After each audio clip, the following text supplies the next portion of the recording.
अस्सलाम वालेकुम, welcome to my YouTube channel. तो आज का जो हमारा टॉपिक है वो है केमिकल कंपोजिशन ऑफ बॉडी। इससे पहले जितनी भी वीडियो थी वो किस पे थी, वो थी हमारी एनाटॉमिकल कंपोजिशन ऑफ बॉडी पर। अब एनाटॉमिकल कंपोजिशन ऑफ बॉडी में हमने देखा है कि हमारी बॉडी में कौन से एनाटॉमिकल कंपोनेंट्स हैं, कौन से ऑर्गन्स हैं या उनका कौन सा फंक्शन है, ये सारा कुछ हम देख चुके हैं।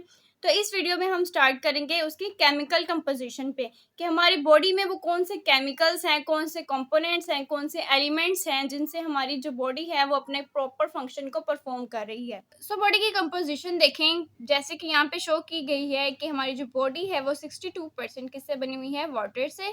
16% इसमें होते हैं प्रोटीन्स, कि इन प्रोटीन्स में अमाइनो एसिड्स आ जाएंगे, एसेंशियल अमाइनो एसिड्स आ जाएंगे, फिर हार्मोन्स आ जाएंगे, एंजाइम्स आ जाएंगे जो हमारी बॉडी में बहुत ज़्यादा फंक्शंस को परफॉर्म कर रहे हैं। उसके अलावा बहुत ज़्यादा एलिमेंट्स होते हैं, मॉलिक्यूल्स होते हैं, आयंस होते हैं, और फिर जो इनऑर्गेनिक और ऑर्गेनिक कंपाउंड्स होते हैं।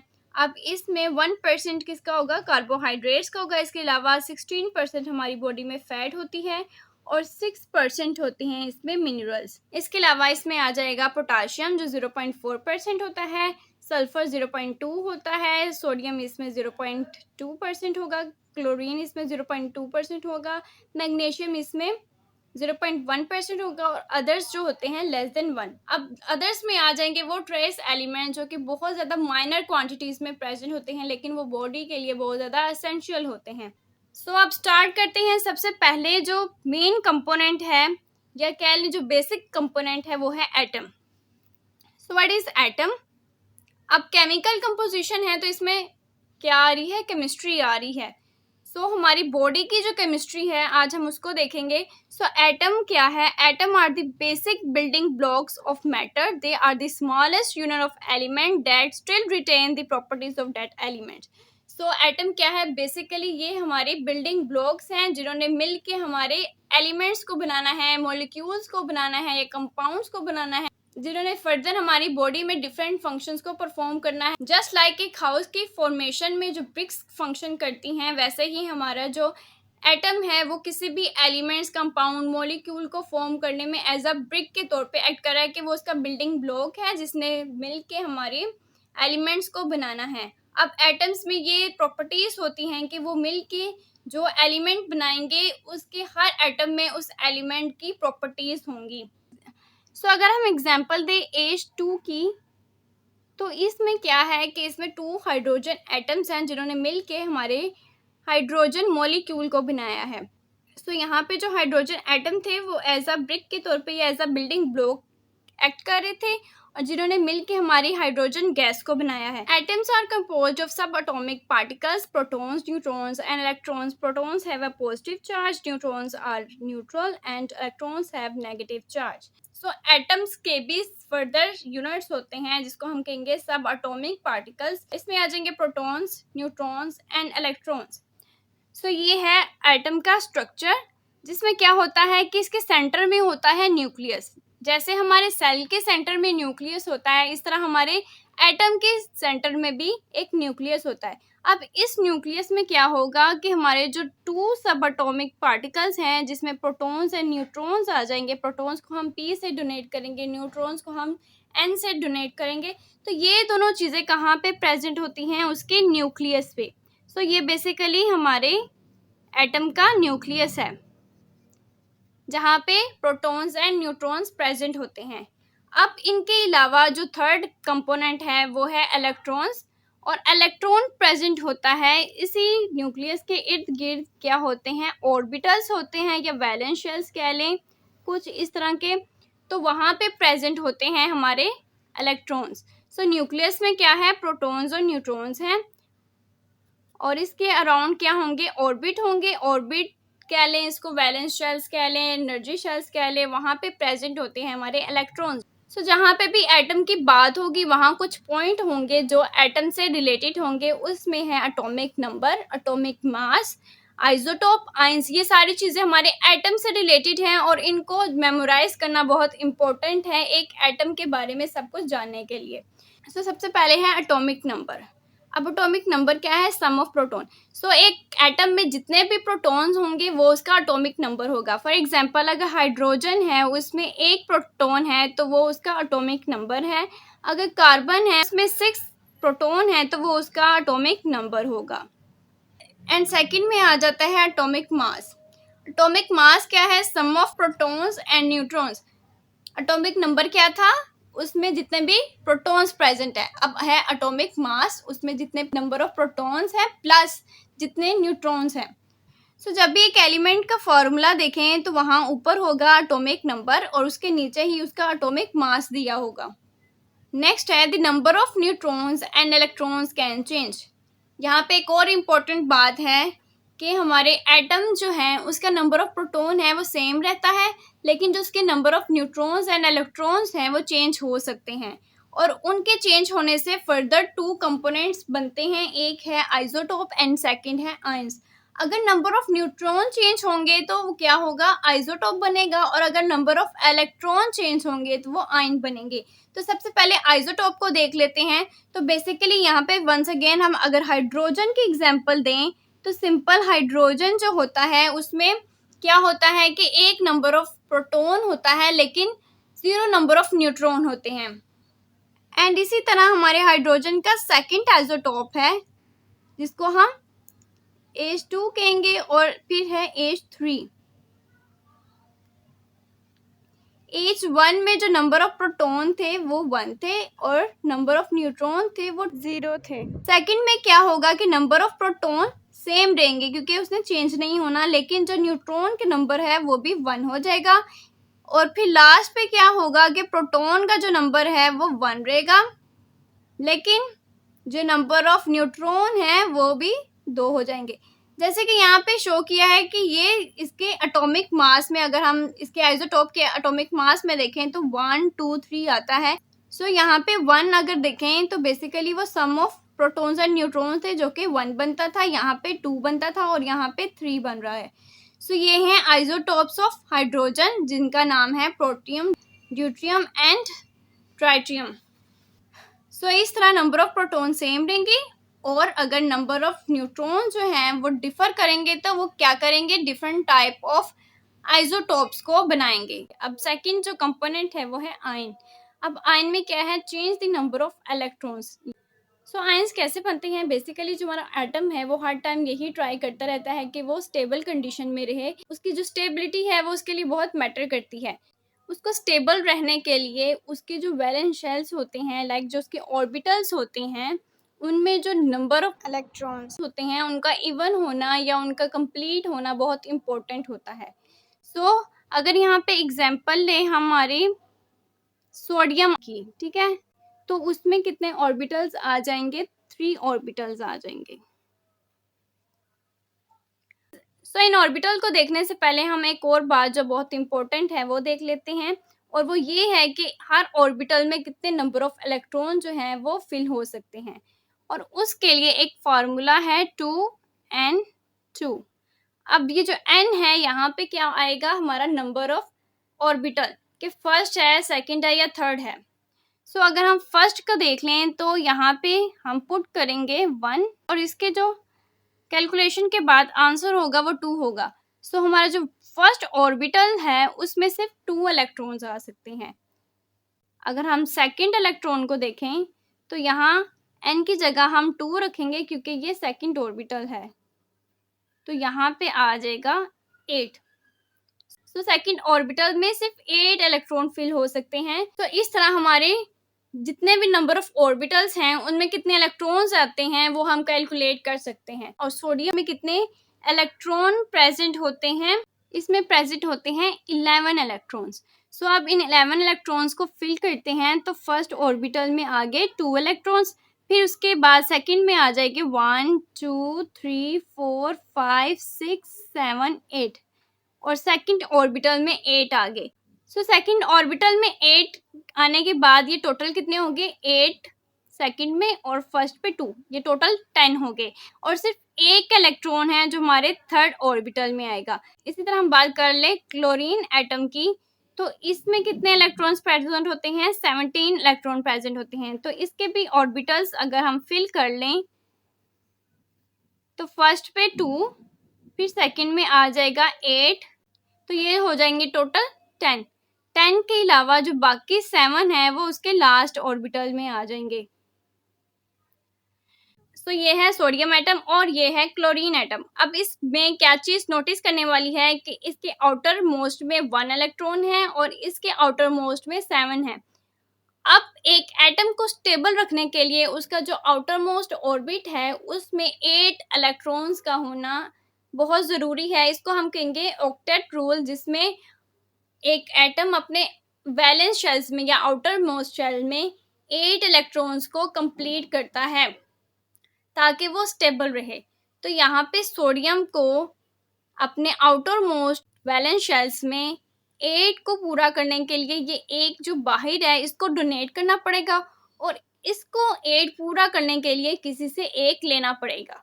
तो यहाँ पे क्या होता है कि ये सोडियम क्या करता है, क्योंकि यहाँ पे एक इसके पास एक्स्ट्रा है तो ये वाला इलेक्ट्रॉन अपना इसको दे देता है।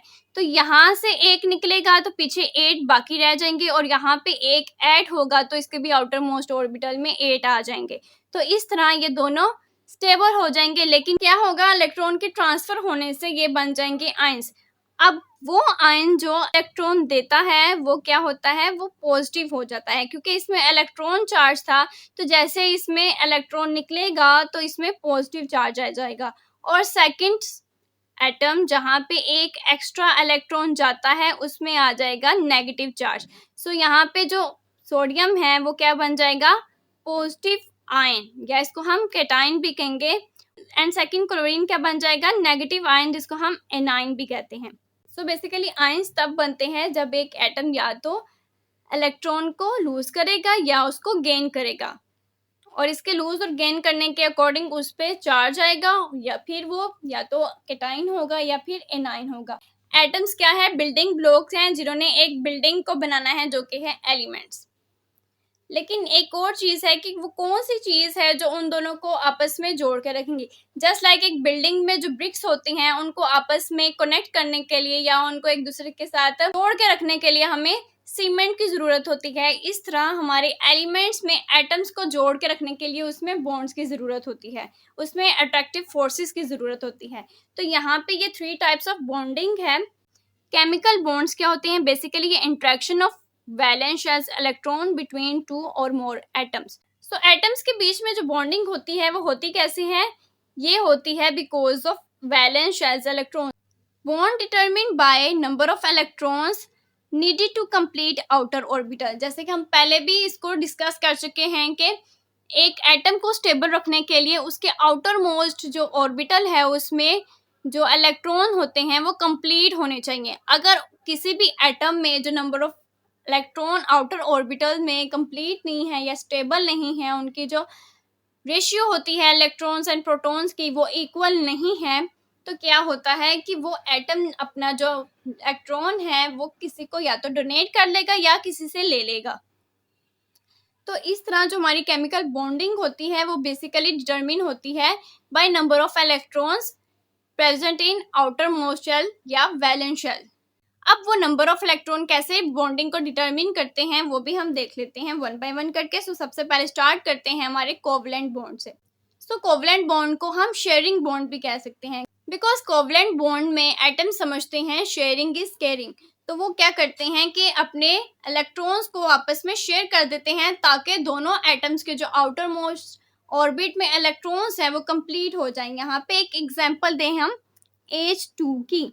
जैसे कि पहले हम देख चुके हैं कि यहाँ पे एक इलेक्ट्रॉन होगा और एक प्रोटॉन होगा। तो क्या होगा, आउटर मोस्ट शेल या ऑर्बिटल, जो कि हमारे हाइड्रोजन के केस में सिर्फ फर्स्ट ऑर्बिटल होता है, जिसमें क्या होगा, सिर्फ एक इलेक्ट्रॉन, क्योंकि इसमें सिर्फ एक इलेक्ट्रॉन होगा। लेकिन इसको अपने फर्स्ट ऑर्बिटल को कंप्लीट करने के लिए 2 इलेक्ट्रॉन की जरूरत होती है। सो यहाँ पे H आ गया और ऐसे ही एक H और आ गया।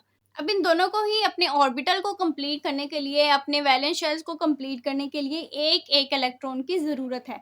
तो ये क्या करेंगे, ऐसे करके अपने इलेक्ट्रॉन को शेयर कर लेंगे और ये मिलके बना लेंगे H2 को। सो यहाँ पे अब इन दोनों के ऑर्बिटल में क्या है, 2 इलेक्ट्रॉन्स आगे हैं जो कि इनके वैलेंस शेल्स के इलेक्ट्रॉन को कंप्लीट करने में हेल्प कर रही हैं।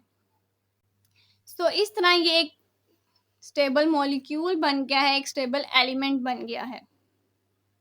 सेम इस तरह हमारी वाटर की एग्जांपल आ जाती है जिसमें H2O आते हैं। अब यहाँ पे क्या होता है कि एक H, इसको ऑर्बिटल में एक और इलेक्ट्रॉन की ज़रूरत है। इस तरह एक और H है जिसको एक और इलेक्ट्रॉन की ज़रूरत है।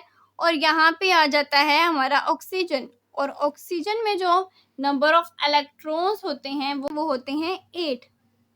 सो इसके ऑर्बिटल्स में इलेक्ट्रॉन्स को फिल करते हैं, तो फर्स्ट में 2 आ गया, बाकी जो 6 हैं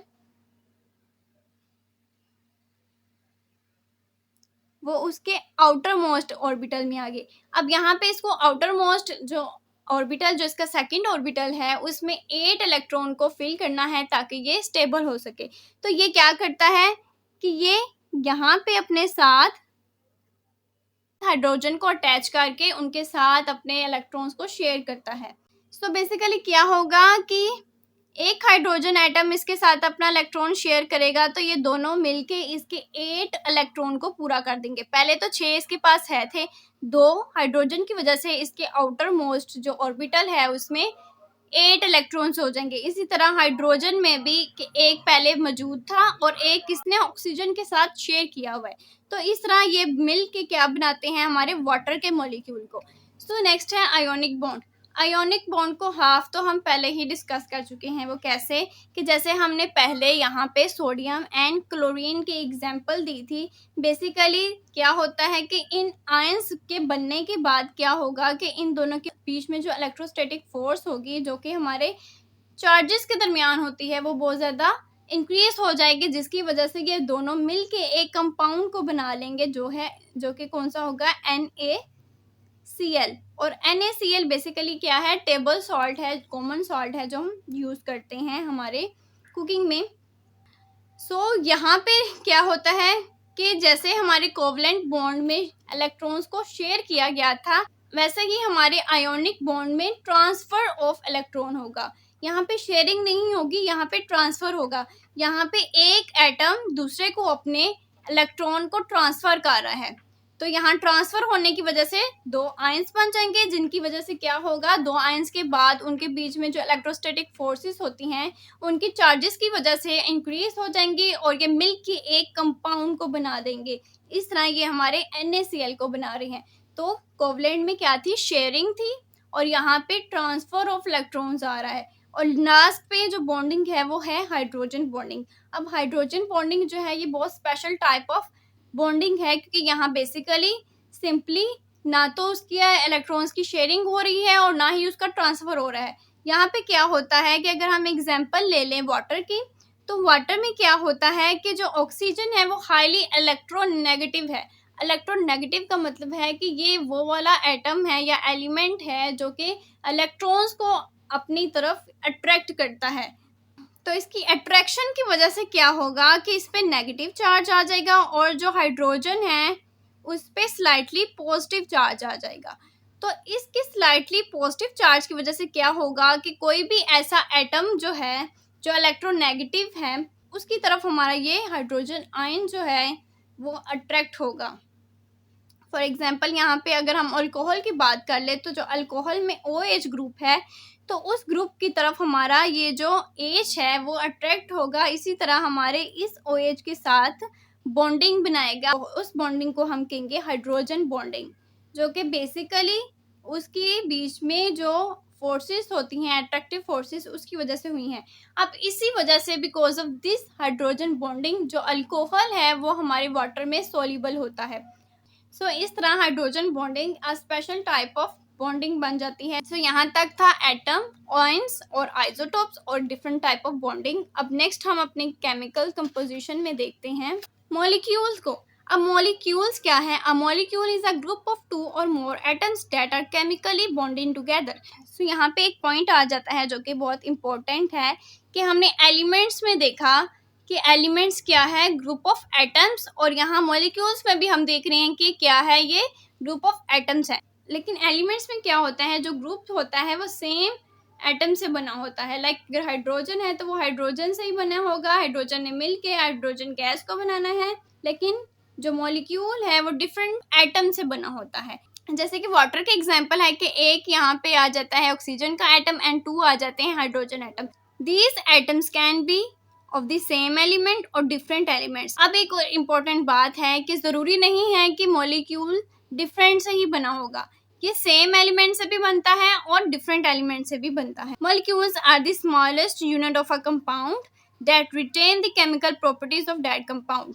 जिस तरह के एक एटम हमारे एलिमेंट का स्मॉलेस्ट यूनिट था, इसी तरह हम कह लें कि एक कॉम्प्लेक्स कंपाउंड का जो स्मॉलेस्ट यूनिट होता है वो है मॉलिक्यूल। फॉर एग्जांपल एक ग्लूकोज का मॉलिक्यूल है, उसने मिलके एक ग्लाइकोजन कंपाउंड को बनाना है जो कि एक हैवी कंपाउंड होगा। ये सिंपल उसकी एक एग्जांपल है। For example water is a molecule composed of 2 hydrogen atom and 1 oxygen atom bonded together, जैसे कि हम पहले डिस्कस कर चुके हैं। Each hydrogen atom shares 1 electron with the oxygen atom forming a covalent bond. और यहाँ पे भी हम पहले देख चुके हैं कि कैसे जो वाटर मॉलिक्यूल है उसमें ऑक्सीजन एंड हाइड्रोजन के बीच में जो शेयरिंग होती है उससे क्या होता है, कोवेलेंट बॉन्ड बनता है। एंड नेक्स्ट आ जाता है एलिमेंट्स। एलिमेंट क्या है? An element is a substance made of only one type of atom. So molecule में डिफरेंट टाइप थे लेकिन एलिमेंट में सेम टाइप होगा या वन टाइप होगी। एग्जाम्पल्स आर हाइड्रोजन आ जाएगा, आयरन आ जाएगा, ऑक्सीजन आ जाएगा, कैल्शियम, नाइट्रोजन, कार्बन। ये सारे क्या है, ये वो वाले एलिमेंट्स हैं जो सेम एटम से बने होते हैं। In nature, an element does not usually exist by itself, but rather combines with atoms of the other elements to form compounds. So natural processes में क्या होता है कि जो elements हैं वो इस साथ प्रेजेंट नहीं होते, उनको स्टेबल होने के लिए क्या करना होता है कि किसी सेकंड एलिमेंट्स के साथ मिलके एक कंपाउंड या मॉलिक्यूल को बनाना होता है। सो नेक्स्ट हम कंपाउंड्स या मॉलिक्यूल को देख लेंगे जिससे हमारी बॉडी बनी हुई है। इसमें 2 टाइप्स ऑफ कंपाउंड्स या मॉलिक्यूल आ जाती हैं। एक है इनऑर्गेनिक कंपाउंड्स या मॉलिक्यूल एंड सेकंड है ऑर्गेनिक मॉलिक्यूल या कंपाउंड्स। सो हम पहले देख लेते हैं इनऑर्गेनिक मॉलिक्यूल्स को, और इसमें सबसे फर्स्ट पे आ जाता है वाटर। क्योंकि हमारी बॉडी जो है वो बेसिकली 62% ऑफ वाटर से बनी हुई है। तो यहाँ पे क्या है कि water makes up to 60 to 75% of the body. और वाटर के जो हमारी बॉडी में क्या क्या फंक्शन है कि ये एज अ सोलवेंट एक्ट करता है, एंड वो एज अ सोलवेंट एक्ट करके क्या कर रहा होता है, बेसिकली वो न्यूट्रिएंट्स की ट्रांसपोर्टेशन कर रहा होता है। तो यहाँ पे ये क्या करता है कि डिफरेंट बॉडी पार्ट्स तक हमारे न्यूट्रिएंट्स को लेके जाता है, एज अ सोलवेंट या एज अ व्हीकल एक्ट करता है इन द ब्लड। और उसके बाद क्या करता है, excretion of wastage in unit, and urine में as a excretory agent act करेगा और वहाँ पे ये वेस्टेज की एक्सक्रीशन करवाएगा।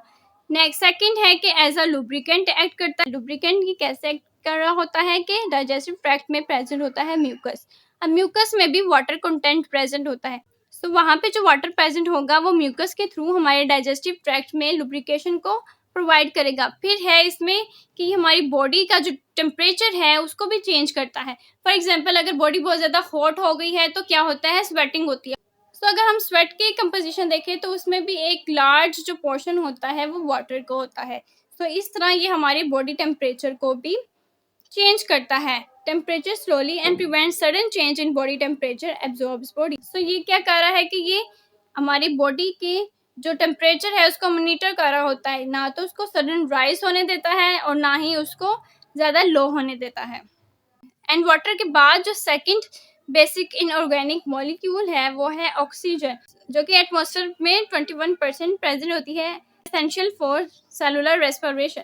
सो ऑक्सीजन हमारी रेस्पिरेशन के लिए बहुत इंपॉर्टेंट है। इसके अलावा ये फूड मॉलिक्यूल की ब्रेकडाउन के लिए भी इम्पोर्टेंट है और ये हमारी एनर्जी की रिलीज में भी इम्पोर्टेंट है। एंड उसके बाद आ जाएगा थर्ड जो कि है carbon dioxide. And carbon dioxide क्या है, ये वो गैस है जो एज अ वेस्ट मटेरियल हमारी बॉडी में प्रोड्यूस होती है, जिसको हम एक्सेल आउट कर देते हैं। और ये क्या है, बेसिकली ये waste product of cellular respiration है। सो इनऑर्गेनिक मॉलिक्यूल्स में लास्ट पे आ जाता है ट्रेस एलिमेंट्स। अब ट्रेस एलिमेंट्स क्या हैं? Trace elements are those that are needed by the body in very small amounts when they are present in food or nutritional supplement we often call the minerals, and examples are iron, cobalt and zinc. So basically जो trace elements हैं हम उनको minerals कहते हैं, और ये वो वाले elements हैं जो हमारी body को बहुत small quantity में needed होते हैं, लेकिन ये हमारी body में मेजर फंक्शंस को परफॉर्म कर रहे होते हैं। इनकी उन माइनर क्वांटिटीज को पूरा रखना बहुत इंपॉर्टेंट है, इसीलिए तो हम जो मिनरल्स हैं उनके लिए सप्लीमेंट्स भी लेते हैं। इसमें आ जाता है जिंक, आयरन, कोबाल्ट। अब इनमें डिफरेंट मिनरल्स आ जाते हैं और उनके फंक्शन क्या है कि आयरन जो है वो अगर हम अपने हीमोग्लोबिन या हमारे रेड ब्लड सेल्स में जो हीम होता है उसके स्ट्रक्चर देखें तो उसके बिल्कुल सेंटर में आयरन प्रेजेंट होता है। सो आरबीसी या हमारे ब्लड की जो फॉर्मेशन है उसके लिए आयरन बहुत इम्पोर्टेंट है।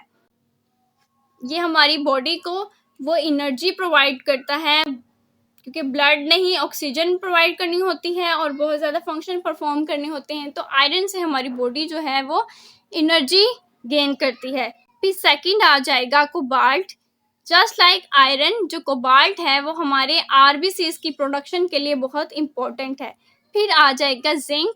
जिंक हमारे इम्यून सिस्टम के लिए बहुत इंपॉर्टेंट है, उसको स्ट्रॉन्ग करता है, क्योंकि इसने क्या करना होता है कि हमारे जो इम्यून सिस्टम की सेल्स हैं लाइक टी सेल्स हैं या नेचुरल किलर सेल्स हैं जिन्होंने ऑर्गेनिजम्स या माइक्रो ऑर्गेनिजम्स को किल करना होता है, उनकी फॉर्मेशन करता है। सेकंड, ये वाउंड हीलिंग जो होती है, वुंड हीलिंग के लिए बहुत इंपॉर्टेंट होता है। इस तरह इसके अलावा ये बहुत ज़्यादा अदर फंक्शंस को भी परफॉर्म कर रहा होता है। फिर नेक्स्ट आ जाएगा आयोडीन। अब आयोडीन क्या होता है कि आयोडीन हमारे थायरोक्सिन या थायराइड ग्लैंड है उनमें जो हार्मोन्स हैं उनकी फॉर्मेशन, उनकी प्रॉपर फॉर्मेशन के लिए बहुत इम्पोर्टेंट है। फिर नेक्स्ट आ जाएगा फ्लोराइड। फ्लोराइड बेसिकली हमारे जो टूथ हैं या टीथ हैं उनकी हेल्थ के लिए बहुत इंपॉर्टेंट है, वो उसको डिके होने से प्रिवेंट करता है। ऑर्गेनिक कंपोनेंट्स ऑफ बॉडी की, हमारी बॉडी किस किस ऑर्गेनिक कंपोनेंट से बनी हुई है, तो सबसे पहले है कार्बोहाइड्रेट्स। कार्बोहाइड्रेट्स बेसिकली मैक्रोमोलिक्यूल्स हैं, ऑर्गेनिक कंपाउंड हैं जो कि हमारी बॉडी में अबंडेंटली पाए जाते हैं और इनसे मिलके हमारी बॉडी बनी हुई है और इनके बहुत ज़्यादा फंक्शंस होते हैं हमारी बॉडी में। सो बेसिकली अगर हम उसकी कंपोजिशन को देखें तो carbohydrates they are organic molecule. ये ऑर्गेनिक मॉलिक्यूल हैं जो कि बने हुए हैं कार्बन, हाइड्रोजन एंड ऑक्सीजन से। इसका स्ट्रक्चर बना होता है 3 एलिमेंट से। ऑक्सीजन से बना होता है, हाइड्रोजन से बना होता है और कार्बन से बना होता है। बेसिकली जो कार्बोहाइड्रेट है वो वर्ड ड्राइव किया गया था फ्रेंच से, और फ्रेंच वर्ड है हाइड्रेट।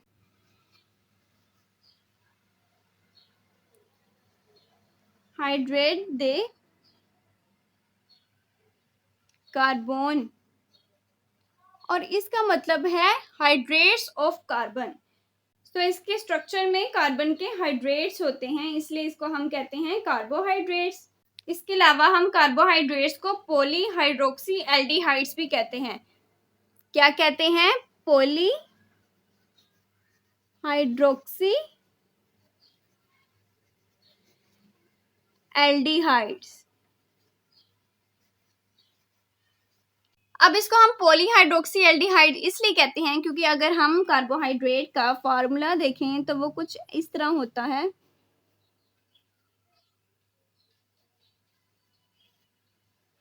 और इसमें बहुत ज़्यादा हाइड्रोक्सी मॉलिक्यूल आते हैं, इसलिए इसको हम कहते हैं पॉलीहाइड्रोक्सी।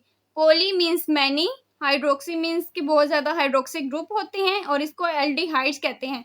अब एल्डिहाइड्स और कीटोन्स की कैसे होते हैं? अगर हम एल्डिहाइड ग्रुप की बात करें तो एल्डिहाइड ग्रुप होता है जिसमें एक तरफ हाइड्रोजन अटैच होगा और दूसरी तरफ साइड चेन अटैच होगी, ये है एल्डिहाइड। और अगर हम कीटोन की बात करें तो कीटोन में दोनों साइड पे साइड चेन्स अटैच होती हैं।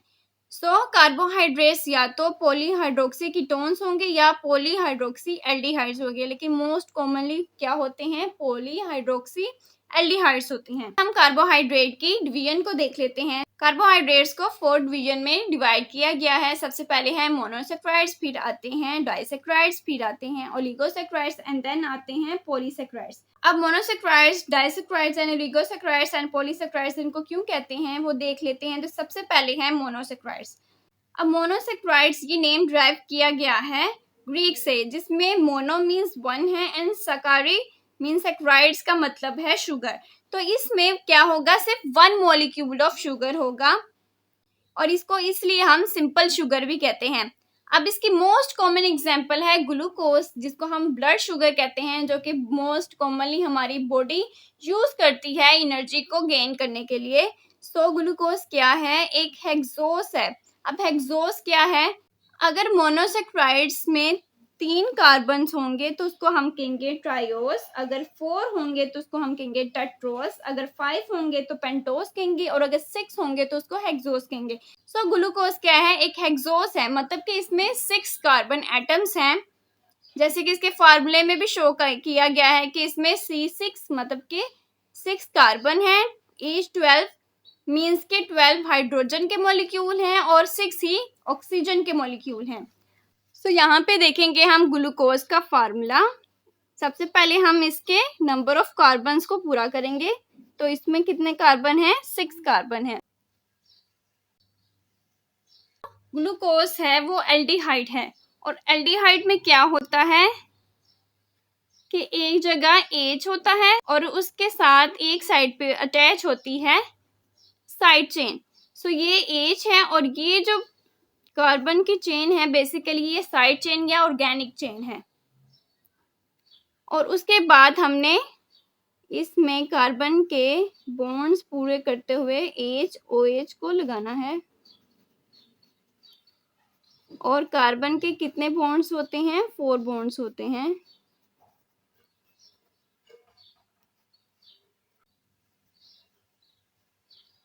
बेसिकली मैंने इसको ऐसे लिख लिया, अगर आप इसको ओपन करके लिखें तो ये भी कुछ ऐसे होगा,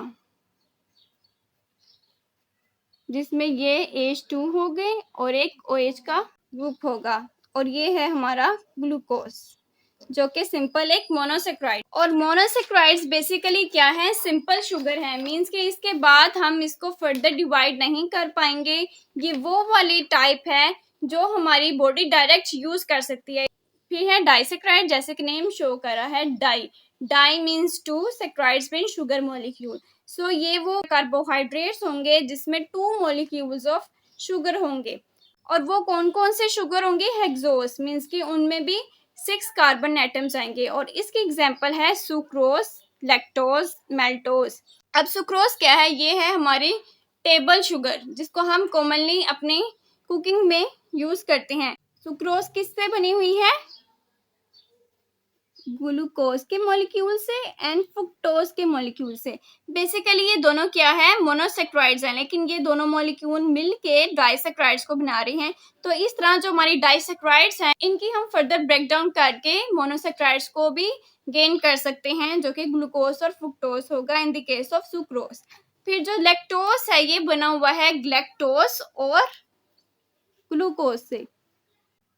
और फिर है मेल्टोज, मेल्टोज बना हुआ है ग्लूकोज से और ग्लूकोज से।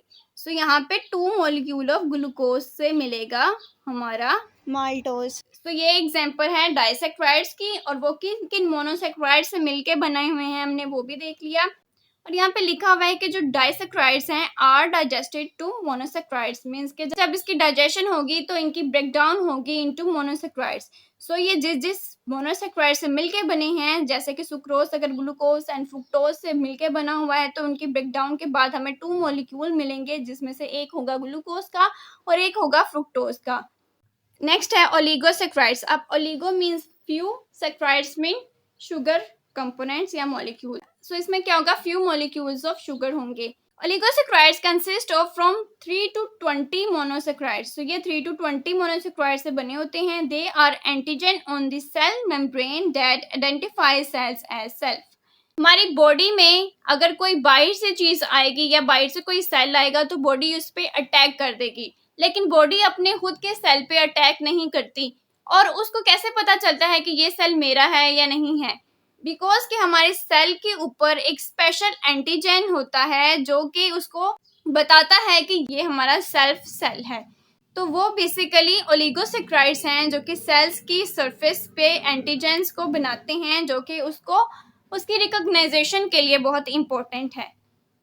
एंड लास्ट पे है पॉलीसेक्राइड्स नेम शो कर रहा है, poly means many, saccharides mean sugar components या मॉलिक्यूल्स। तो यहाँ पे बहुत ज्यादा मॉलिक्यूल्स होंगे शुगर के, are made up of thousand of glucose molecule. जैसे कि नेम में ही है कि पॉली मीन्स कि मैनी, तो ये थाउजेंड्स ऑफ ग्लूकोज मॉलिक्यूल से मिलके बना हुआ है। और इसके एग्जाम्पल पे आएगा स्टार्च और ग्लाइकोजन। स्टार्च बेसिकली प्लांट्स में प्रेजेंट होता है। Starch are plant product break down into digestion to glucose. So basically polysaccharides भी वो वाली शुगर है जिसकी ब्रेक डाउन की जा सकती है और ब्रेक डाउन के बाद हमें मोनोसेक्राइड या जो सिंपल शुगर ग्लूकोज है वो मिल सकता है। नेक्स्ट है glycogen. Glycogen is the form in which glucose is stored in the liver and muscles. अगर हम कोई भी चीज लेते हैं उसमें ग्लूकोज का जो कंटेंट है वो ज्यादा है देन आवर नीड, जितनी हमें जरूरत है उससे ज्यादा है, तो क्या होता है कि हमारी बॉडी जो एक्सेस ग्लूकोज है उसको स्टोर कर लेती है ताकि हम बाद में जब उसकी नीड हो तब उसको यूज कर सकें। और वो जो स्टोरेज होती है वो या तो लीवर में होगी या मसल्स में होंगी, और वो स्टोरेज होती है in the form of glycogen जो कि पॉलीसेक्राइड्स है। तो क्या होता है कि बहुत ज्यादा ग्लूकोज मॉलिक्यूल आपस में कनेक्ट होके with the help of glycosidic bond एक दूसरे से अटैच या कनेक्ट होते हैं चेन्स में, और मिलके वो क्या करते हैं ग्लाइकोजन को बनाते हैं जो कि हमारे लीवर एंड मसल्स में स्टोर की जाती है। और जब उसकी जरूरत होती है उसके अकॉर्डिंग फिर ग्लाइकोजन क्या होगा, वंस अगेन ब्रेक डाउन होगा ग्लूकोज में, जो कि फिर हमारी बॉडी यूज कर सकेगी। सो यहाँ पे हम उसकी क्लासिफिकेशन को देख लेते हैं, फिर ये भी देख लेते हैं कि उसकी स्ट्रक्चर कैसा है और उसका फंक्शन कैसे है। तो मोनोसेक्राइड, डाइसेक्राइड्स, ओलिगोसेक्राइड्स और पॉलीसेक्राइड्स में हमारे कार्बोहाइड्रेट्स को डिवाइड किया गया है। और सबसे पहले हम मोनोसेक्राइड्स की एग्जाम्पल को देखते हैं। तो सबसे पहले आएगा ग्लूकोज जो कि क्या है, हेक्सोस शुगर है। इसमें 6 कार्बन है और ये क्यों यूज होती है, most important energy source for sale. हमारे जो सेल हैं वो एनर्जी सोर्स के तौर पे ग्लूकोज को यूज करते हैं। सो नेक्स्ट है फ्रुक्टोज एंड ग्लैक्टोज। ये दोनों क्या है, हेक्सोस शुगर हैं। अब ये दोनों क्यों और कैसे यूज होते हैं, converted to glucose by the liver then use for energy production. So दोनों फ्रुक्टोज एंड ग्लैक्टोज जो हैं वो सबसे पहले हमारे लीवर की हेल्प से ग्लूकोज में कन्वर्ट किए जाते हैं ताकि वंस अगेन उसको एनर्जी के लिए यूज किया जा सके। फिर है डीऑक्सीराइबोज एंड राइबोज। ये वो वाली टाइप है हमारी मोनोसेक्राइड्स की जो कि बहुत इंपॉर्टेंट है। और ये दोनों कहाँ यूज होती है, ये हमारे डीएनए आरएनए की फॉर्मेशन में बहुत इंपॉर्टेंट होती है। और डीएनए और आरएनए ने क्या करना होता है, बेसिकली जेनेटिक इंफॉर्मेशन को कैरी करना होता है। सो ये दोनों भी क्या है, ये दोनों है पेंटोज शुगर। ऊपर जितनी थी वो हेक्सोस थी और ये पेंटोज शुगर है, मींस कि इसमें 5 कार्बन एटम्स होंगे। सबसे पहले हम डीऑक्सीराइबोज को देख लेते हैं। Part of DNA the genetic code in the chromosomes of cell. So nucleus में क्रोमोसोम जो होते हैं जो कि हमारी जेनेटिक इंफॉर्मेशन को कैरी करते हैं उसमें होती हैं हमारे डीऑक्सीराइबोज। और ये क्या करते हैं, बेसिकली ये जेनेटिक कोड को कैरी करते हैं। नेक्स्ट है राइबोज जो क्या करता है, part of RNA needed for protein synthesis. और आरएनए ने क्या करना होता है, प्रोटीन की सिंथेसिस करनी होती है हमारी सेल्स में। और नेक्स्ट है डाइसेक्राइड जिसको हम डबल शुगर कहते हैं। इसमें एग्जांपल थी सुक्रोज, लैक्टोज एंड मेल्टोज की। और ये बने होते हैं 2 हेक्सोस शुगर्स। पहले देख चुके हैं कि कौन कौन से शुगर जो हैं वो मिलके इनको बनाते हैं। Present in food digested to monosaccharides which are then used for energy production. So glucose की वो फॉर्म है जो हमारी बॉडी एनर्जी के लिए यूज करती है। तो चाहे कोई भी कार्बोहाइड्रेट की टाइप हो उसने सबसे पहले ग्लूकोज में कन्वर्ट होना है, ब्रेक डाउन होना है और फिर वो ग्लूकोज हमारी बॉडी ने यूज करनी है। इसी तरह जो सुक्रोज, लैक्टोज एंड मेल्टोज है, जैसे इनकी डाइजेशन होगी इनको ग्लूकोज में कन्वर्ट किया जाएगा ताकि इसको हम एनर्जी सोर्स के लिए यूज कर सकें। नेक्स्ट है ओलिगोसेक्राइड्स फॉर्म सेल्फ एंटीजन और cell membrane important to permit the immune system to distinguish self from foreign antigen. जैसे कि पहले डिस्कस कर चुके हैं कि ये क्या करते हैं कि एंटीजन्स को बनाते हैं on cell membrane of cell, जो क्या करता है हमारे इम्यून सिस्टम को हेल्प करता है कि वो डिफ्रेंशिएट कर सके बिटवीन कि कौन सा सेल अपना है और कौन सा सेल बाहर से आया है। फिर है पॉलीसेक्राइड्स, या इसको हम मैनी शुगर कहेंगे, जिसमें थाउजेंड्स मॉलिक्यूल ऑफ ग्लूकोज आते हैं। इसमें सबसे पहले है starch, branch chain of glucose molecule. So यहाँ पे ग्लूकोज मॉलिक्यूल की ब्रांचेस होती हैं और इसका फंक्शन क्या है, found in plant food, digested to monosaccharide and used for energy production. So यहाँ पे भी वही हो रहा है कि उसको ग्लूकोज में कन्वर्ट किया जा रहा है और फिर उसको एनर्जी सोर्स के लिए यूज किया जा रहा है। नेक्स्ट है glycogen, highly branch chain of glucose molecule. So यहाँ पे ज्यादा ब्रांच होती हैं चेन्स और ये क्या करते हैं, storage form for excess glucose in liver and skeleton muscle. जैसे कि पहले हम डिस्कस कर चुके हैं कि जो ग्लाइकोजन है वो क्या है, स्टोरेज कार्बोहाइड्रेट है कि इस फॉर्म में हमारे ग्लूकोज को स्टोर किया जाता है। नेक्स्ट है cellulose, straight chain of glucose molecule, part of plant cell wall, provide fibre to promote peristalsis especially by the colon. So basically जो सेलुलोज है वो क्या है, वो प्लांट के सेल वॉल का पार्ट होता है। और अगर हम इस तरह कोई भी वेजिटेबल लेते हैं तो क्या करता है कि हमारी जो कोलोन है उसमें पेरिस्टालसिस को इंक्रीज करवाता है और कॉन्स्टिपेशन से प्रिवेंट करता है। ये फार्मूला है ग्लूकोज का, जिसमें वो क्या है, 1 2 3 4 5 6 हेक्सोज शुगर है। और नेक्स्ट है फ्रुक्टोज, जो कि 1 2 3 4 5 पेंटोज शुगर है, जिसमें 5 कार्बन होते हैं। कार्बोहाइड्रेट के बाद जो मैक्रोमोलिक्यूल है या ऑर्गेनिक मॉलिक्यूल है जिससे मिलके हमारी बॉडी बनती है, वो है प्रोटीन। और ये भी बहुत अबेंडेंट अमाउंट में प्रेजेंट है। अप्रोक्सीमेटली प्रोटीन्स हमारी बॉडी के 16 to 17% को बनाती हैं। सो बेसिकली अगर हम प्रोटीन को देखें तो वो होती हैं नेकलेसेस।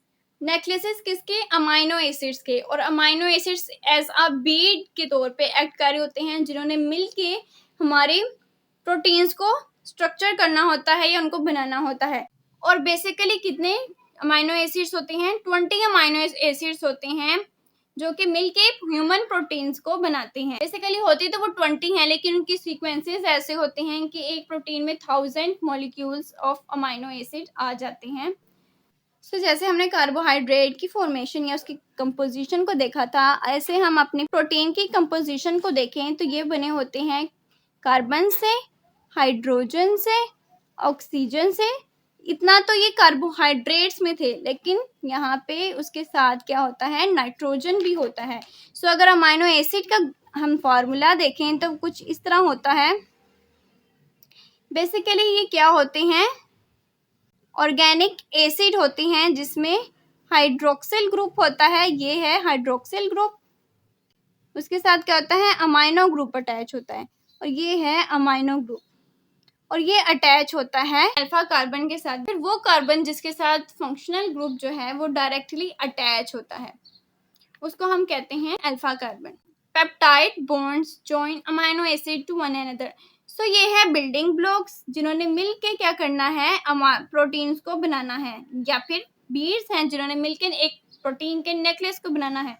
लेकिन इसको आपस में जोड़ के रखने के लिए, कनेक्ट करने के लिए क्या होता है, इनके बीच बॉन्ड होता है। जस्ट लाइक कार्बोहाइड्रेट्स के बीच में ग्लाइकोसिडिक बॉन्ड था, यहाँ पे होता है पेप्टाइड बॉन्ड, जो उनको एक प्रोटीन में उनके स्ट्रक्चर को जोड़ के रखने के लिए बहुत इंपॉर्टेंट होता है। A protein consists of from 50 to thousands of amino acids in a specific sequence. So क्या होता है, बेशक कि अमाइनो एसिड तो 20 होते हैं, लेकिन उनके सीक्वेंसेस की वजह से वो 50 to thousands of amino acid मिलके एक प्रोटीन को बना रहे होते हैं। और अगर उनके स्ट्रक्चर को देखें, जो एक बेसिकली सिंपल एक सीक्वेंस होगा, उसको तो हम कहेंगे primary structure, that is folded into a specific shape, secondary and tertiary structure. Some proteins are made up of 2 or more amino acid chain. Some protein chains contain trace elements. So यहाँ पे बताया गया है कि अगर हम उसके simple एक सीक्वेंस को देखें, जहाँ पे जो अमाइनो एसिड्स हैं वो सिंपल एक सीक्वेंस के साथ अलाइन होंगे, उसको हम कहेंगे प्राइमरी स्ट्रक्चर। ठीक है, ये अमाइनो एसिड्स हैं और उनके बीच में ये जो लाइन है, बेसिकली ये क्या है, पेप्टाइड बॉन्ड है जिन्होंने उनको कनेक्ट करके रखा हुआ है। और अगर यही अमाइनो एसिड की जो सीक्वेंस की चेन है, अगर वो अपने आप को किसी हेलिकल स्ट्रक्चर में ले आए लाइक दिस एक zigzag स्ट्रक्चर मिले आए, उसको हम कहेंगे सेकेंडरी स्ट्रक्चर। और अगर फिर ये वाली जो चेन है ये अपने आप को कुछ इस तरह से अरेंज कर ले 3D डायरेक्शन में, तो उसको हम कहेंगे टर्शरी स्ट्रक्चर। और इससे भी अगर ये ज़्यादा कॉइल हो जाए और 2 या 3 चेन्स मिल के एक प्रोटीन को बनाएं, इस तरह ही जिस तरह कि यहाँ पे शो किया गया है कि एक चेन ये है और एक चेन ये है, ये 2 मिलके एक प्रोटीन को बनाएं और हाईली कॉइल्ड हो, उसको हम कहेंगे quaternary structure.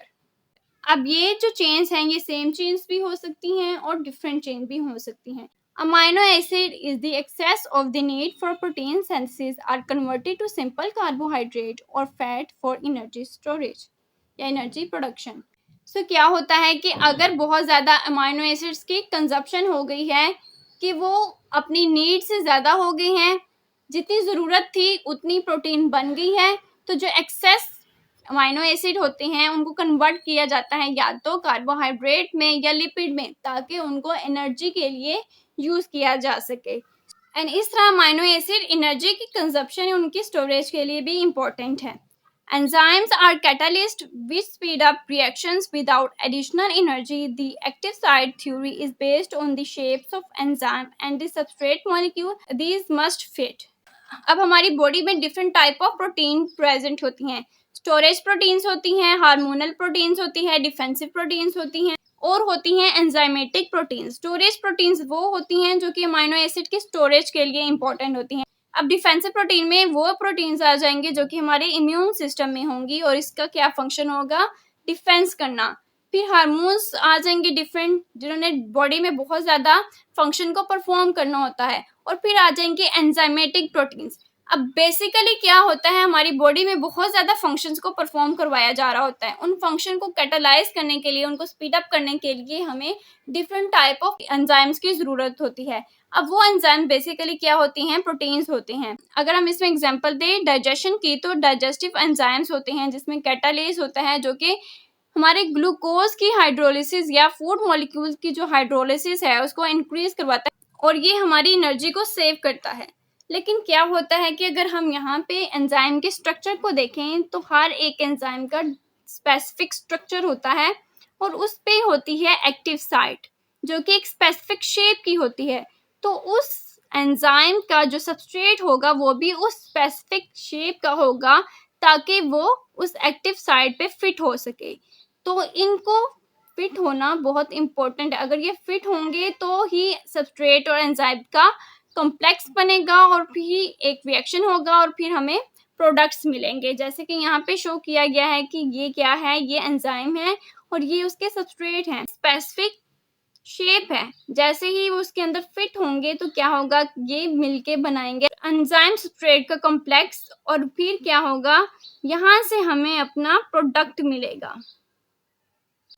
The enzyme remains unchanged after the product of the reaction is released. और क्या होता है कि जैसे ही ये प्रोडक्ट रिलीज किया जाएगा तो हमारा जो एंजाइम है वो वापस से अपनी ओरिजिनल शेप में आ जाएगा। सो इस तरह एक एंजाइम बार बार यूज किया जा सकता है, बहुत ज्यादा रिएक्शन को कैटालाइज करेगा, स्पीड अप करेगा, एनर्जी को भी प्रिजर्व करेगा। Each enzyme is specific for one type of reaction. तो हर एंजाइम स्पेसिफिक होता है एक एक्शन के लिए। जैसे कैटालिटिक एंजाइम या डाइजेस्टिव एंजाइम है, उनका क्या काम है, डाइजेशन को कैरी आउट करना। द फंक्शनिंग ऑफ एंजाइम्स में be disturbed by changes in pH और बॉडी टेम्परेचर। सो अगर पीएच या बॉडी टेम्परेचर चेंज होगा तो जो हमारे एंजाइम्स होते हैं उनका जो स्ट्रक्चर होता है वो डीनेचर हो जाता है, डिस्ट्रॉय हो जाता है, जिसकी वजह से जो उनकी एक्टिविटी या उनकी जो फंक्शनिंग होती है वो चेंज हो जाती है। और by the presence of poison which changes the shape of the active site of enzymes, या किसी पॉइजन की वजह से जो कि उसकी एक्टिव साइट को चेंज कर देगा। अगर इसकी ये वाली एक्टिव साइट जो है ये चेंज हो जाएगी तो जो सबस्ट्रेट इसके साथ अटैच होना था वो इसके साथ अटैच ही नहीं हो पाएगा, वो फिट ही नहीं हो पाएगा और इस तरह जो हमारे एंजाइम हैं वो अपने स्पेसिफिक फंक्शन को परफॉर्म ही नहीं कर पाएंगे। और यहाँ पे हैं डिफरेंट टाइप ऑफ प्रोटीन और उनके फंक्शन। तो सबसे पहले है स्ट्रक्चरल प्रोटीन। स्ट्रक्चरल प्रोटीन ने किसी स्ट्रक्चर को बनाना होता है, form pores and receptor site in cell membrane. और अगर हम अपने सेल मेम्ब्रेन को देखें तो वहाँ पे पोर्स और रिसेप्टर्स को बनाता है। इसके अलावा एक बहुत फेमस प्रोटीन है केराटिन, जिसने क्या करना है, हमारी स्किन को, हेयर को और हमारे नेल्स को बनाना होता है, उनको फॉर्म करना होता है। फिर नेक्स्ट है collagen, part of tendons and ligaments. हमारी बॉडी में मसल्स हैं, बेसिकली मसल्स में भी बहुत ज़्यादा प्रोटीन आ जाती हैं। इस तरह उनके साथ लिगामेंट्स एंड टेंडन्स हैं, जिन्होंने बोन्स को बोन के साथ अटैच करना होता है, मसल को बोन के साथ अटैच करना होता है, तो वो भी बेसिकली बने होते हैं कोलेजन से। और कोलेजन भी क्या है, एक स्ट्रक्चरल प्रोटीन है। नेक्स्ट है हार्मोन। अब वेरियस हार्मोन हैं, उनके बहुत ज़्यादा फंक्शन हैं, और सारे हार्मोन्स तकरीबन जो होते हैं वो प्रोटीन होते हैं। इसमें सबसे इम्पोर्टेंट एक एग्जांपल है इंसुलिन की, enable cell to take in glucose, lower blood glucose level. So insulin का हमारी बॉडी में क्या फंक्शन है कि ये हमारे ब्लड का जो ग्लूकोज लेवल है उसको मेंटेन करके रखना है। अगर ग्लूकोज लेवल इंक्रीज हो गया तो इंसुलिन की वजह से वो जो लेवल है वो बैक टू नॉर्मल रखा जाता है या करवाया जाता है। Growth hormone increase protein synthesis and cell division. So growth या डेवलपमेंट में क्या होता है कि प्रोटीन की बहुत ज़्यादा सिंथेसिस होती है, दूसरा सेल डिवीजन होती है, तो ग्रोथ हार्मोन इन दोनों को इंक्रीज करवा देता है। नेक्स्ट है ट्रांसपोर्टिंग प्रोटीन, जिसमें है हीमोग्लोबिन, और इसने क्या करना है, enable red blood cells to carry oxygen, और इसने हमारे ऑक्सीजन को ऑल पार्ट ऑफ बॉडी में ट्रांसपोर्ट करना होता है।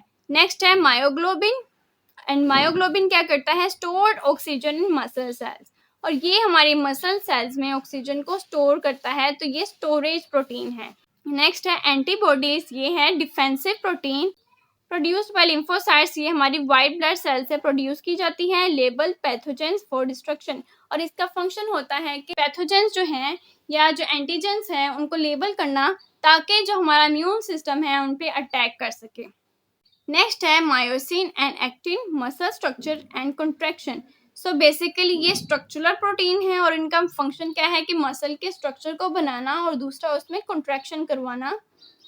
और लास्ट पे आता है एंजाइम्स, और इनका फंक्शन है कैटालाइज रिएक्शन के, इन्होंने डिफरेंट रिएक्शंस जो होते हैं बॉडी में उनको कैटालाइज करना होता है। नेक्स्ट इंपॉर्टेंट मैक्रोमोलिक्यूल या ऑर्गेनिक मॉलिक्यूल जो हमारी बॉडी में है वो है लिपिड। अब लिपिड क्या है, ये फैटी मटेरियल, ये क्या करते हैं, हमारी बॉडी में इंसुलेशन को प्रोवाइड करते हैं, फिर एनर्जी की स्टोरेज को प्रोवाइड करते हैं। इसके अलावा बहुत ज़्यादा फंक्शन हैं जो हमारी बॉडी में लिपिड परफॉर्म करते हैं। सो लिपिड क्या होते हैं, lipid are made up of fatty acids and glycerol. So basically अगर हम लिपिड्स का स्ट्रक्चर देखें तो लिपिड किससे बने होते हैं, ग्लिसरॉल और फैटी एसिड से। ये है ग्लिसरॉल का स्ट्रक्चर और ये है फैटी एसिड का स्ट्रक्चर। फैटी एसिड का वन मॉलिक्यूल ये है, और इसी तरह के बहुत ज़्यादा मॉलिक्यूल मिलके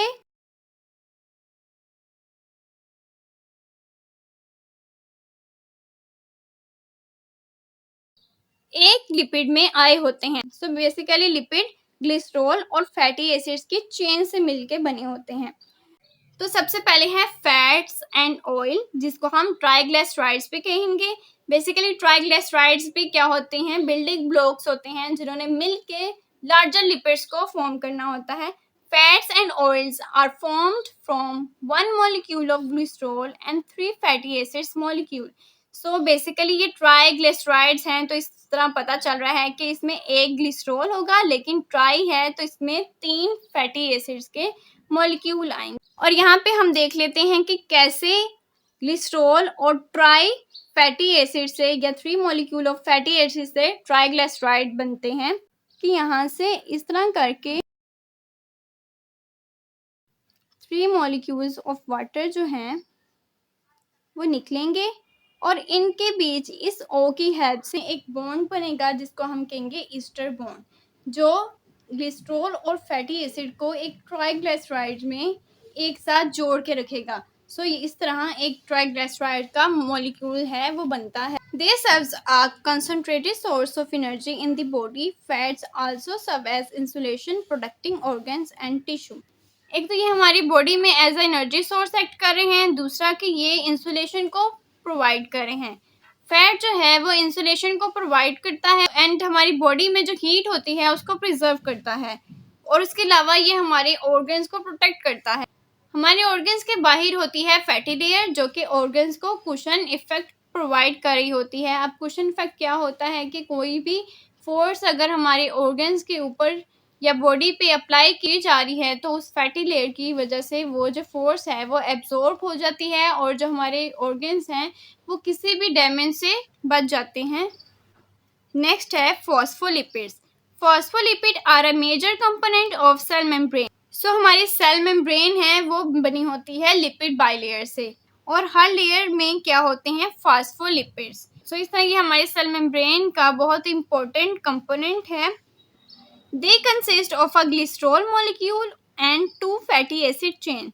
तो यहाँ पे भी एक ग्लिसरॉल मॉलिक्यूल है लेकिन जो फैटी एसिड के चेन्स हैं वो 2 हैं एंड अ फॉस्फेट ग्रुप, और इसमें एक फॉस्फेट ग्रुप भी होता है। फॉस्फोलिपिड्स हैव हाइड्रोफोबिक टेल्स जिसमें होती हैं फैटी एसिड्स की chain and a hydrophilic head जिसमें होते हैं फॉस्फेट ग्रुप। सो ये है फॉस्फोलिपिड, ये है हाइड्रोफिलिक हेड, मीन्स कि ये होता है वाटर लविंग, और इसमें होता है फॉस्फेट और ये है हाइड्रोफोबिक,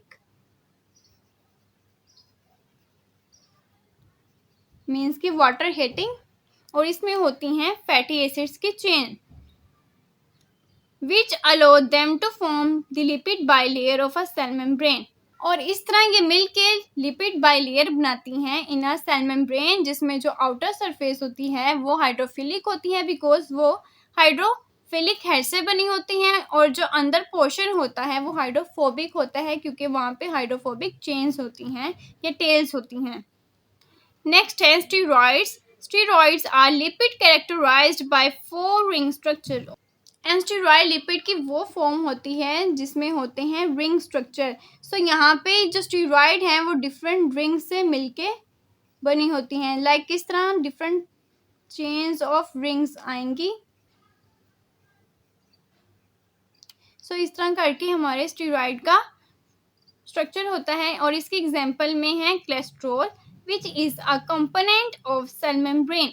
सो अगर हम सेल मेम्ब्रेन के स्ट्रक्चर को देखें तो लिपिड बाइलेयर के अंदर ही होता है कोलेस्ट्रॉल।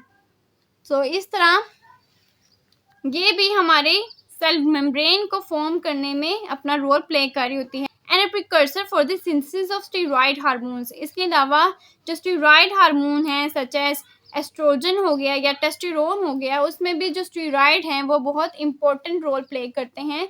सो इस तरह लिपिड हमारे लिए as a energy source act कर रही हैं, हमारे ऑर्गन्स को प्रोटेक्ट भी कर रही हैं, इंसुलेशन को भी प्रोवाइड कर रही हैं, डिफरेंट हार्मोन्स को बना रही हैं, हमारे सेल मेम्ब्रेन्स को बना रही हैं। Steroids also include hormones like cortisol and aldosterone which regulate metabolism and electrolyte balance respectively. So इस तरह ये हमारे मेटाबॉलिज्म में भी हेल्प करेगा इनडायरेक्टली डायरेक्टली, और एल्डोस्टेरोन जिस तरह कि वो हमारे इलेक्ट्रोलाइट हैं वो बहुत इंपॉर्टेंट होते हैं हाइड्रेशन के लिए। ये सारा कुछ इस तरह लिपिड्स भी इन चीज़ों में अपना रोल प्ले कर रहा है। और लास्ट है waxes. Waxes are esters of long chain fatty acids and long chain alcohol. So waxes में क्या होता है, फैटी एसिड्स की लॉन्ग चेन्स होंगी और अल्कोहल की लॉन्ग चेन्स होंगी। They are hydrophobic and serve as a waterproofing agent in plants and animals. और ये क्या करती हैं कि एज आ वाटरफोबिक या हाइड्रोफोबिक एक्ट कर रहे होते हैं और ये वाटर प्रूफ एजेंट्स होते हैं। Waxes can be found in form of ear wax and waxy coating on skin. So कुछ एनिमल्स में as a waxy coating present होती हैं और मेनली ह्यूमंस में ये एज अ ईयर वैक्स भी प्रेजेंट होती हैं। और यहाँ पे है हमारे लिपिड्स की टाइप जिसमें है सैचुरेटेड और अनसैचुरेटेड। अब यहाँ पे एक और बात है फैट्स एंड ऑयल। वो लिपिड जो रूम टेम्परेचर में एज अ सॉलिड प्रेजेंट होगा उसको हम कहेंगे फैट, और वो लिपिड जो एज अ लिक्विड प्रेजेंट होगा उसको हम कहेंगे ऑयल। इस तरह जो सैचुरेटेड होते हैं वो एज अ सॉलिड या सेमी सॉलिड प्रेजेंट होते हैं, और जो अनसैचुरेटेड होते हैं वो एज अ लिक्विड प्रेजेंट होते हैं या ऑयल प्रेजेंट होते हैं।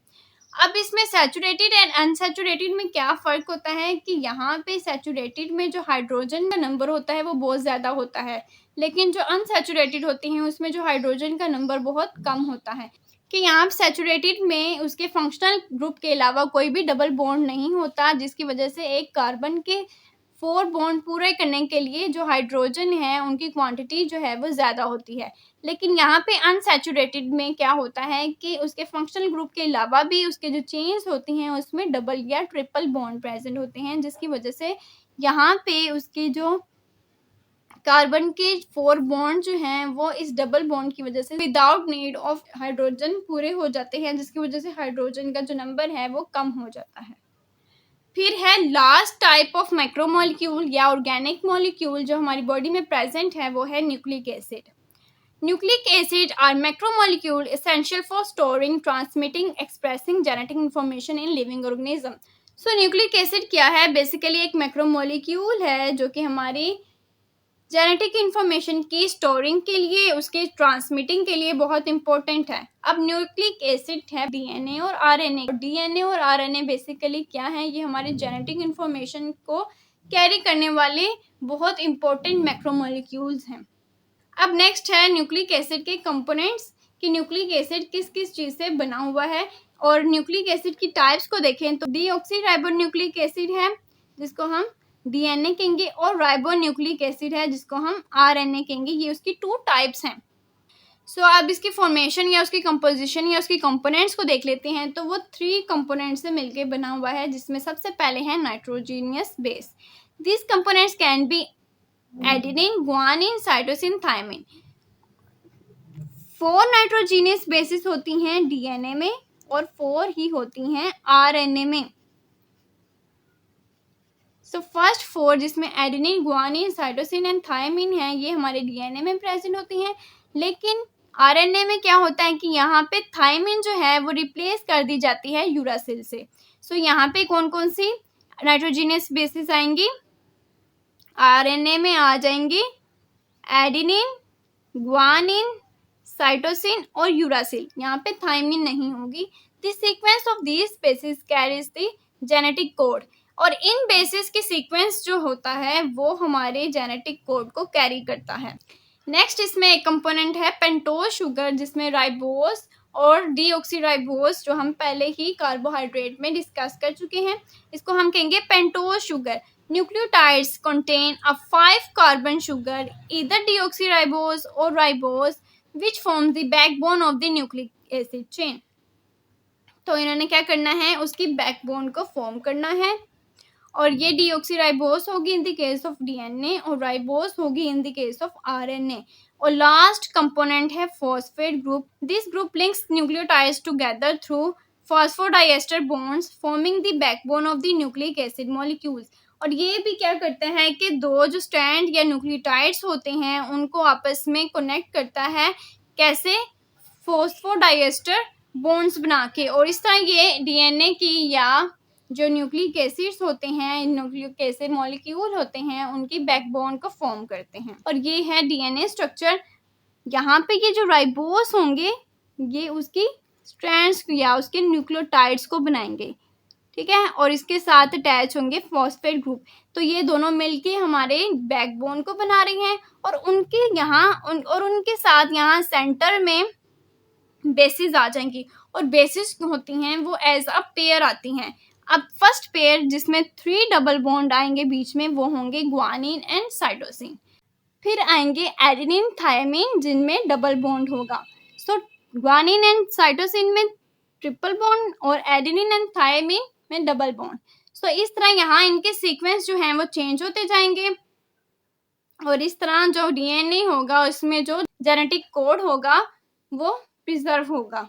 तो अगर इसको यहाँ पे देखें तो ये डबल स्ट्रैंड आ जाएगा डीएनए, और उसमें ये बेसिस होंगे जो कॉम्प्लीमेंट्री एक दूसरे के साथ पेयर बनाए होंगे। और इस तरह एक हेलिकल में आएगा हमारा डीएनए। सो ये तो डीएनए है। अगर डीएनए को ओपन किया जाए उसकी कॉम्प्लीमेंट्री एक सिंगल स्ट्रैंड बनता है जो कि डीएनए से ही कॉपी किया जाता है, उसको हम कहते हैं आरएनए। और आरएनए ने डीएनए से ये जेनेटिक कोड जो है वो कॉपी किया है, और इसका क्या फंक्शन होगा? बेसिकली प्रोटीन की सिंथेसिस करना। नेक्स्ट है हमारे न्यूक्लिक एसिड और उनके फंक्शन, जिसमें सबसे पहले है डीएनए यानी डीऑक्सीराइबोन्यूक्लिक एसिड। और इसका स्ट्रक्चर क्या होता है? एक डबल हेलिकल स्ट्रक्चर होता है जिसमें adenine paired with thymine and guanine paired with cytosine. ठीक है, जो हम पहले डिस्कस कर चुके हैं। और इसका फंक्शन क्या है? Found in the chromosomes in the nucleus of a cell is the genetic code of hereditary characteristic. और इसका ये फंक्शन है कि एक सेल के न्यूक्लियस में प्रेजेंट होता है और इसने एक तो सेल में जितने भी एक्टिविटीज हो रही हैं उनको कंट्रोल करना है, और वो इंफॉर्मेशन जो इन एक्टिविटीज को कंट्रोल करने के लिए इम्पोर्टेंट है वो इसकी नाइट्रोजीनियस बेसिस में प्रेजेंट होती हैं, उसके सीक्वेंस में प्रेजेंट होती हैं। और दूसरा ये कि ये हमारी इस जेनेटिक इंफॉर्मेशन को एक जनरेशन से दूसरी जनरेशन कन्वर्ट करने के लिए या ट्रांसमिट करने के लिए भी बहुत इंपॉर्टेंट रोल प्ले करता है। नेक्स्ट है RNA means ribonucleic acid, a single strand of nucleotide adenine, guanine, cytosine and uracil copies the genetic code of DNA to direct protein synthesis in the cytoplasm of cell। जैसे कि पहले क्या है कि ये एक डीएनए स्ट्रैंड है, उसके सामने आएगा आरएनए स्ट्रैंड जो उसके नाइट्रोजिनस बेसिस के कॉम्प्लीमेंट्री नाइट्रोजिनस बेसिस का पेयर बनाएगा, और फिर ये इंफॉर्मेशन जाएगी आगे और वहाँ पे उस नाइट्रोजिनस बेसिस या उस इंफॉर्मेशन के बेस पे अमाइनो एसिड्स लाए जाएंगे और एक प्रोटीन जो है उसकी चेन बनाई जाएगी। लास्ट है एटीपी, जिसको हम एडिनोसिन ट्राइफॉस्फेट कहते हैं, an energy transferring molecule formed when cell respiration release energy from food molecules used for energy requiring cellular process। Basically monosaccharide का सिंपल यूनिट जो एनर्जी के लिए यूज किया जाता है वो है ग्लूकोज, और उससे भी छोटी जो हमारी एनर्जी की करेंसी होती है वो है एटीपी, जो हमारी बॉडी यूज करती है एनर्जी के लिए। और ये क्या है? बेसिकली ये सेलुलर रेस्पिरेशन का एंड प्रोडक्ट है जिसमें ग्लूकोज वगैरह यूज होता है और उनसे हम एटीपी की प्रोडक्शन करवाते हैं। सो इस तरह बेसिकली ये क्या है? एनर्जी ट्रांसफरिंग मॉलिक्यूल है। आई होप सो कि आपको समझ आई होगी। तो मिलते हैं नेक्स्ट वीडियो में। अंटिल देन, अल्लाह हाफिज।